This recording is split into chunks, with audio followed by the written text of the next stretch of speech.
Hi friends, welcome to విందు భోజనం. ఇవాళ సొరపిట్ కర్రీ చేద్దామండి. దీనికి కావాల్సిన ఇంగ్రీడియంట్స్ వచ్చేసి ఆనియన్స్, చిల్లీస్, కరివేపాకు అండ్ వెల్లుల్లిపాయలు ఎక్కువ పడతాయండి. ఇవన్నీ బ్రౌన్ కలర్లో నీట్గా ఆయిల్లో ఫ్రై చేసుకొని బ్రౌనిష్ కలర్లో వచ్చేలాగా మనం చూసుకోవాలి. తర్వాత మనకి సొరపిట్ను బాగా స్మాష్ చేసుకొని ఉప్పు కారం వేసుకొని పక్కన పెట్టుకోవాలి.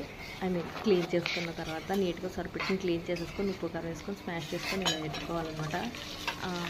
అలా క్లీన్ చేసుకున్న మీట్ని మనం ఇందులో వేసుకొని ఈ ఫ్రై అయిన నీట్గా కలిపేసుకోవాలి. కలిపేసుకోవాలండి ఒకసారి.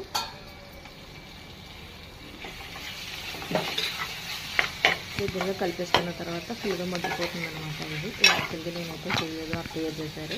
నేను జస్ట్ వీడియో చేశానంటే. ఇది ఎక్కువ గోదావరి సైడ్ ఎక్కువ దొరుకుతుంది, బాగా తింటాం కదా మనం మన సైడ్. గోదావరి ఎవరు చాలామంది ఎక్స్పీరియన్స్ చేస్తుంటారు ఈ డిష్ని. చాలామంది ఫేవరెట్ కూడా, మా ఇంట్లో చాలామంది ఫేవరెట్స్ కూడా ఈ డిష్ వచ్చేసి. దీన్ని నీట్గా కలిపేసుకొని మూత పెట్టేసుకోవాలండి. శుభ్రంగా ఒకసారి మొత్తం ఫ్రైడ్ ఆనియన్స్ అన్నిట్లో ఇలా చేసేసుకున్న తర్వాత కలుపుకున్న తర్వాత లాస్ట్లో కర్రీ ఎంత నీట్గా ఉంటుందండి, పొడి పొడిలాడుతూ చాలా టేస్టీగా ఉంటుంది. So let's try and like, share and support.